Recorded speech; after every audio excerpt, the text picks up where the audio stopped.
Je viens de terminer Ne t'arrête pas de courir de Mathieu Palin. Attention, avec ce livre, je suis un peu biaisé. Et c'est dans ce genre de phrase que l'on notera toute l'importance de la lettre I. Je suis donc biaisé parce que je suis coureur à pied, passionné de course à pied, et donc forcément, le sujet me tient particulièrement à cœur. Sans doute qu'il parlera moins à un lecteur lambda. Mais il devrait quand même lui parler tant l'histoire est surprenante puisque l'auteur nous raconte la vie tumultueuse de Toumani Coulibaly, sprinter de haut niveau français dans le milieu des années 2010 et braqueur dans le même temps. Une médaille d'or à 11h, un pied de biche à 23h.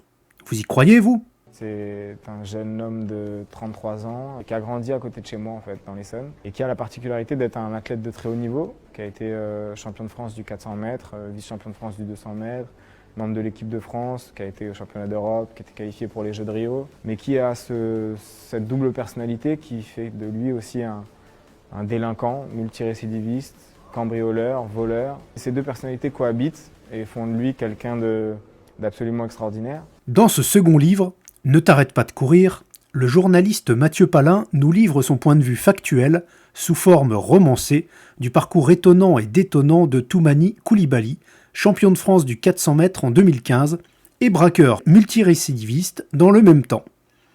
Son record sur 400 mètres est de 45 secondes 74 centièmes.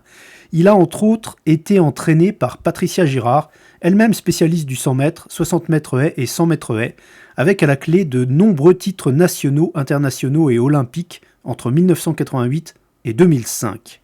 Pourquoi Mathieu Palin s'est-il intéressé à Toumani Coulibaly ? Eh bien parce que lui aussi est coureur à pied, sur les mêmes distances, avec un bon petit niveau, qu'il a grandi dans la même banlieue du sud de Paris que son sujet d'étude, et qu'ils ont le même âge. Et puis, l'auteur s'intéresse tout particulièrement à l'univers carcéral. Et d'ailleurs, de nombreuses pages seront destinées à tenter d'expliquer cette passion, si l'on peut dire. Militant basque, accusé à tort, prison pour femmes, violeur et pédophile, Mathieu Palin se plonge à corps perdu dans les tréfonds des prisons, aux grandes dames des psychologues qui le mettent en garde et l'enjoignent à se protéger. Mais revenons au sujet principal de ce livre, Toumani Coulibaly. Il est d'origine malienne et il est le 5e enfant d'une fratrie de 18.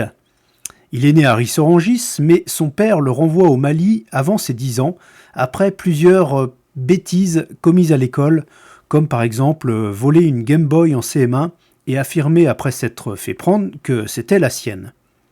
Les mains de Toumani le brûlent, et ce n'est pas vraiment de la kleptomanie, c'est autre chose qu'il n'arrive pas vraiment à définir dans ses entretiens avec Mathieu Palin. Il revient du Mali en France à 16 ans, et il commence à s'intéresser aux filles tout en poursuivant ses larcins. À 19 ans, il rencontre Rita, qui sera sans doute son seul phare dans la nuit, un ancrage auquel il s'accroche malgré les séjours en prison. 4 enfants naîtront de cette union. Naturellement doué pour le demi-fond, Toumani va avoir la chance d'être pris en charge par des éducateurs sérieux et doués d'empathie qui s'intéresseront à ses performances et à l'homme sportif plutôt qu'à ses actions délictueuses. Des relations quasi familiales se mettent en place, mais des relations biaisées puisque Toumani cache le pan sombre de sa vie à ceux qui le prennent en charge. Sa vie n'est alors qu'une fuite en avant. Il vole des téléphones et des médicaments pour se payer les déplacements sur les compétitions. Il vole sur la piste pour annihiler ses adversaires, puis il vole le soir pour échapper aux forces de l'ordre. Ainsi, de parloir en parloir, de courrier en courrier, d'email en email, de SMS en SMS, Mathieu décrypte la vie de Toumani et nous la livre avec l'accord de son sujet d'étude, qui deviendra de plus en plus proche de lui au fil de l'enquête et des pages. Mathieu nous raconte comment Toumani gagnait des 400 mètres au plus haut niveau le jour et braquait des boutiques de téléphones portables le soir même. Le récit est vibrant, souvent touchant, mais il reste assez factuel et finalement assez peu dans l'empathie. On comprend que Mathieu a gardé ses distances dans ce livre, sans doute pour ne pas être taxé de parti pris pour le jeune délinquant.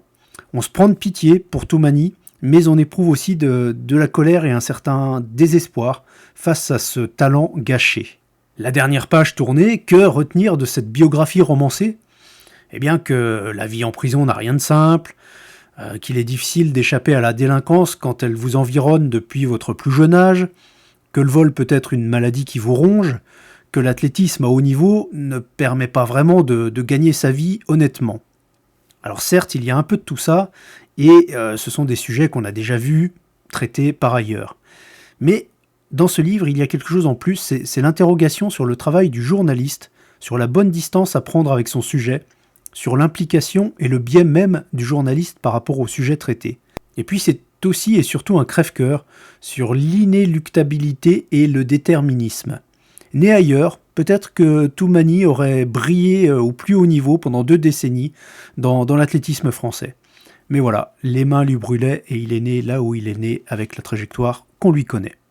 Aujourd'hui comptable, à 36 ans, Toumani a échappé l'année dernière à une nouvelle peine de prison pour des faits remontant à quasi 10 ans.